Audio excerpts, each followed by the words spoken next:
नमस्कार दोस्तों, जैसा कि आप जानते हैं कि अभी एमपी सब इंजीनियर की वैकेंसी आई हुई थी। काफ़ी सारे लोगों ने इसमें फॉर्म फिल किए हैं और अब इसकी एग्ज़ाम डेट भी आ चुकी है। 19 सितंबर के बाद एमपी सब इंजीनियर के एग्ज़ाम स्टार्ट हो जाएंगे। तो ऐसे में हमारे पास काफ़ी कम समय है और काफ़ी कम समय में सबसे अच्छी तैयारी करने का एक ही रास्ता होता है कि हमें प्रीवियस ईयर के क्वेश्चन पेपर का एनालिसिस करना चाहिए। प्रीवियस ईयर के क्वेश्चन पेपर जितने ज़्यादा हो सके उतने लगाना चाहिए, क्योंकि जितने ज़्यादा सवाल आते हैं तो उन्हीं प्रीवियस ईयर के क्वेश्चन पेपर के एग्ज़ाम पैटर्न के हिसाब से आते हैं और कभी कभी ऐसा होता है कि रिपीट भी हो जाते हैं। तो चलिए दोस्तों, बिना देर किए हुए हम स्टार्ट करते हैं। एमपी सब इंजीनियर का 2016 का प्रीवियस ईयर का क्वेश्चन पेपर लगाते हैं।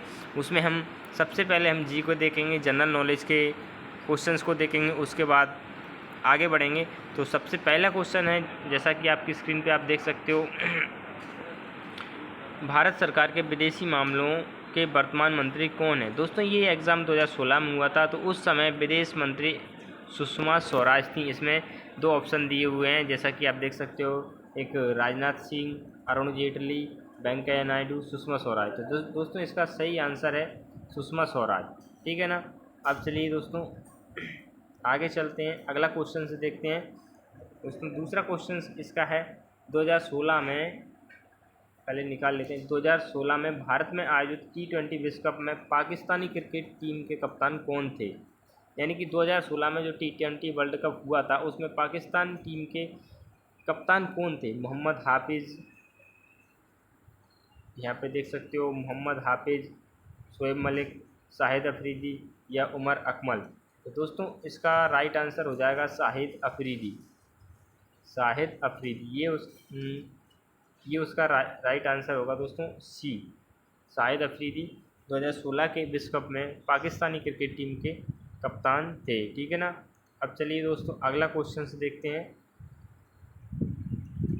अगला क्वेश्चन है, साइना नेहवाल चैंपियन खिलाड़ी हैं। साइना नेहवाल किस चीज़ की खिलाड़ी हैं, कौन से खेल की खिलाड़ी हैं। तो चलिए दोस्तों इसका आंसर, साइना नेहवाल की चैंपियन खिलाड़ी हैं, टेनिस की हैं, बैडमिंटन की हैं, स्क्वैश की हैं, क्रिकेट की हैं। तो इसका सही आंसर दोस्तों क्या हो जाएगा, साइना नेहवाल क्रिकेट नहीं खेलती हैं, स्क्वैश भी नहीं खेलती हैं, टेनिस भी नहीं खेलती हैं। तो इसका राइट आंसर कौन सा हो जाएगा दोस्तों, बैडमिंटन। ये वाला इसका राइट आंसर हो जाएगा बैडमिंटन, ठीक है ना। अच्छे से याद रखना दोस्तों।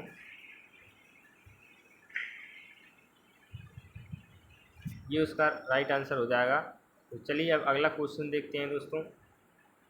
अगला क्वेश्चन है, पृथ्वी पर कितने महासागर हैं। ये बहुत ही इंटरेस्टिंग क्वेश्चन है और ये जियोग्राफी से रिलेटेड है, जो कि एक ना एक क्वेश्चन यहाँ से आना ही आना है। बहुत ही मज़ेदार क्वेश्चन आता है, काफ़ी सारे लोग इन क्वेश्चन में फंस जाते हैं। तो इसका राइट आंसर देखिए दोस्तों, हम लगाते हैं कौन सा है इसका। जैसा कि आप जानते हो दोस्तों, सात समुंदर पार में तेरे पीछे पीछे आ गई, ये सॉन्ग है। तो इसका आंसर सात तो नहीं होगा, लेकिन काफ़ी सारे लोग ये वाला आंसर लगा के आएंगे सात, की पृथ्वी पर 7 महासागर हैं, बट ये हमारा आंसर नहीं है, 6 भी नहीं है, ठीक है ना। इसका राइट आंसर हो जाएगा सी, 5।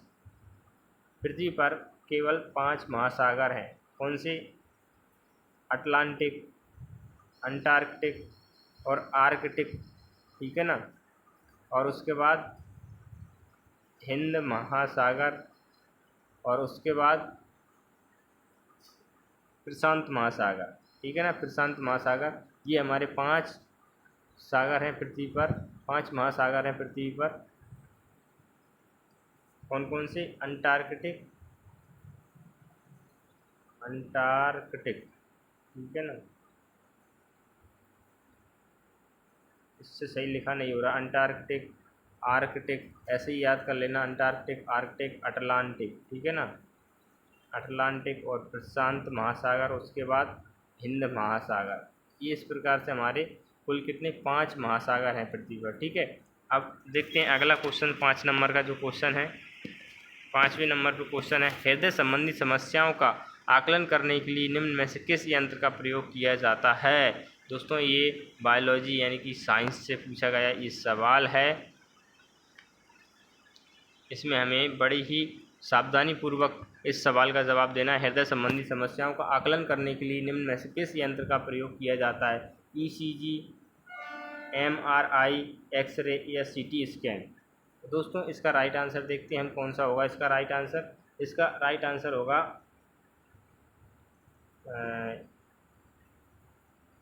एमआरआई होना चाहिए मेरे हिसाब से। ईसीजी है इसका राइट आंसर, ईसीजी होगा इसका। तो ये वाला हमारा ये वाला इसका आंसर सही हो जाएगा। अब देखते हैं दोस्तों अगला क्वेश्चन देखते हैं। अगला क्वेश्चन आएगा सूर्य का निम्नलिखित में से कौन सा नवीनीकरण ऊर्जा स्रोत है, यानी कि रिन्यूएबल एनर्जी सोर्स कौन सा है जो कि हमें लगातार बार बार मिलता रहे? तो दोस्तों कोयला है, एक बार जलने के बाद उसे हम दोबारा नहीं जला सकते। मिनरल खनिज जो कि लिक्विड पेट्रोल वगैरह मिलते हैं, पेट्रोलियम, ये सारी चीज़ें हम एक बार यूज करने के बाद इसे हम दोबारा यूज़ नहीं कर सकते और एक न एक दिन ये ख़त्म हो जाना है। कोयला भी ख़त्म हो जाना है, मिनरल्स भी ख़त्म हो जाने, पेट्रोलियम भी ख़त्म हो जाना है। लेकिन रेगुलर जो चीज़ हमें मिल रही है और फ्री में मिल रही है और मिलती रहेगी आगे, तो वो कौन सी चीज़ है? सूर्य का प्रकाश। तो दोस्तों इसका राइट आंसर होना चाहिए हमें सूर्य का प्रकाश, ठीक है ना। अब देखते हैं इसका राइट आंसर क्या है, सूर्य का प्रकाश, ठीक है। तो अब दोस्तों अगले क्वेश्चन पे चलते हैं। अगला क्वेश्चन कौन सा है? लोकसभा की कुल क्षमता क्या है? ये तो अच्छी तरीके से याद होना चाहिए क्योंकि इसी साल लोकसभा के इलेक्शन हुए हैं, तो काफ़ी सीट के लिए मारामारी हुई थी। दुनिया भर की सीटों का एनालिसिस किया गया था, बंटवारा किया गया था। तो ये आपने 1000 बार सुना होगा कि हमारी लोकसभा में कितनी सीटें हैं टोटल। तो आप बताओगे। इसका पहले पे दिया है 530, दूसरे पे दिया है 545, तीसरे पे दिया है 554 और चौथा दिया है 564। तो दोस्तों देखिए इसका राइट आंसर कौन सा होगा? 545। ये आप सभी को पता है दोस्तों, लोकसभा में हमारे कुल 545 सीटें हैं। हमारी लोकसभा में कितनी सीटें हैं? कुल 545। ये वाला इसका राइट आंसर हो जाएगा। चलिए दोस्तों अब अगला क्वेश्चन देखते हैं। अगला क्वेश्चन कौन से सब्जेक्ट का आता है? अभी जीएस चल रहा था, जनरल स्टडी यानी कि जनरल नॉलेज चल रहा था दोस्तों। अब आता है क्वेश्चन जनरल नॉलेज का, ये 8वां क्वेश्चन है। तो निम्न में से किस फिल्म की शूटिंग मध्य प्रदेश में की गई थी? दोस्तों देखिए ये बड़ा ही इंटरेस्टिंग क्वेश्चन है जो कि सिनेमा जगत से रिलेटेड है, बॉलीवुड से रिलेटेड है। निम्न में से किस फिल्म की शूटिंग मध्य प्रदेश में की गई थी? ऑक्टोपसी, जोधा अकबर, राजपूत या राजनीति। तो दोस्तों चलिए इसका सही आंसर देखते हैं। आपको पता होना चाहिए राजनीति मूवी जो शायद विवेक ओबरॉय की है, मैंने अच्छी तरीके से देखी है, बहुत ही मस्त मूवी है राजनीति। राजनीति जो मूवी है 1 नंबर मूवी है, आप भी जब टाइम मिले तब देखना फ्री टाइम में। ये राजनीति मूवी जो थी उसकी मध्य प्रदेश में शूटिंग की गई थी, ठीक है ना। और उसके बाद हम चलते हैं दोस्तों अगले क्वेश्चन पे। अगला क्वेश्चन देखते हैं, नवा क्वेश्चन है। निम्न में से किसे 10 मार्च 2016 को इसरो द्वारा प्रक्षेपित किया गया था? SLV-3, इनसैट, PSLV या GSLV। दोस्तों 2016 में इसरो ने क्या लॉन्च किया था? SLV-3, INSAT, PSLV, GSLV। तो इसका दोस्तों अगला आंसर देखते हैं, इसका कौन सा है अगला? PSLV, यानी कि सी इसका सही आंसर हो जाएगा, PSLV, polar satellite launch vehicle, इस प्रकार से इसका फुल फॉर्म होता है। और उसके बाद दोस्तों अगला क्वेश्चन देखते हैं हम। 10 नंबर का क्वेश्चन है। 10 नंबर पर जो दिया है, तानसेन का मकबरा कहाँ पर स्थित है? ये बहुत ही मज़ेदार क्वेश्चन है। तानसेन का मकबरा, कुछ लोग खंडवा लगाएंगे, कुछ होशंगाबाद लगाएंगे, कुछ ग्वालियर लगाएंगे, कुछ फतेहपुर सीकरी लगाएंगे, बट इसका सही आंसर होगा सी नंबर का, ग्वालियर, ठीक है ना। इसका तानसेन का मकबरा कहाँ पे है? ग्वालियर में। इसका राइट आंसर हो जाएगा। उसके बाद हम अगला क्वेश्चन देखते हैं। अगला क्वेश्चन 11वें नंबर का क्वेश्चन है। प्रसिद्ध किताब विश्व इतिहास की झलक, ग्लिम्स ऑफ वर्ल्ड हिस्ट्री के लेखक हैं डॉक्टर APJ अब्दुल कलाम, श्रीमती प्रतिभा देवी सिंह पाटिल या जवाहरलाल नेहरू या S राधाकृष्णन। दोस्तों इसका सही आंसर होगा जो कि आप सभी को पता होना चाहिए। इसका सही आंसर होगा पंडित जवाहरलाल नेहरू। ये बार बार क्लिक तो नहीं होता है, पंडित जवाहरलाल नेहरू, ठीक है ना। प्रसिद्ध किताब विश्व इतिहास की झलक ग्लिम्स ऑफ वर्ल्ड हिस्ट्री के लेखक पंडित जवाहरलाल नेहरू हैं। चलिए अब अगला क्वेश्चन देखते हैं। अगला क्वेश्चन 12 नंबर का है। मध्य प्रदेश के महू में किस प्रसिद्ध नेता का जन्म हुआ था? ये तो हर कोई बता देगा दोस्तों, कितना आसान क्वेश्चन है। इंदिरा गांधी, बाबा साहब अम्बेडकर, सरोजिनी नायडू, बाल गंगाधर तिलक। दोस्तों इंदिरा गांधी का जन्म नहीं हुआ था महू में, इंदिरा गांधी का जन्म नहीं हुआ, सरोजिनी नायडू का जन्म नहीं हुआ, बाल गंगाधर तिलक का भी नहीं हुआ। अब एक ही आंसर बचा, बाबा साहब भीमराव अम्बेडकर जी का जन्म कहाँ पे हुआ था? मध्य प्रदेश के इंदौर के प्रसिद्ध ग्राम महू में बाबा साहब अम्बेडकर का जन्म हुआ था। अब चलिए दोस्तों अगला क्वेश्चन देखते हैं। बाबा साहब अम्बेडकर के बाद अब आते हैं दोस्तों 13वें नंबर के क्वेश्चन पे। इसका आंसर क्या होना चाहिए? निम्नांकित में से मध्य प्रदेश के किन जिलों की सीमाएं राजस्थान के साथ जुड़ी हुई हैं? निम्नलिखित में से किस से मध्य प्रदेश की किन जिलों की सीमाएं राजस्थान के साथ जुड़ी हैं? छतरपुर, दमोह, सतना, गुना। तो इसका आंसर आप अगर आपने जियोग्राफी पढ़ा होगा, मैथ पढ़ा होगा, मैप थोड़ा भी पढ़ा होगा तो आप देख सकते हो छतरपुर, इसकी भी सीमा राजस्थान से नहीं जुड़ी है, क्योंकि छतरपुर इस साइड आ जाता है और यूपी साइड। उसके बाद दमोह भोपाल साइड चला जाता है, इसकी भी राजस्थान से सीमा नहीं जुड़ी है। सतना, सीधी, इन सब की भी सीमा राजस्थान से नहीं जुड़ी है। केवल एक ही ज़िला है गुना, जिसकी सीमा मध्य प्रदेश से लगती है, ठीक है ना।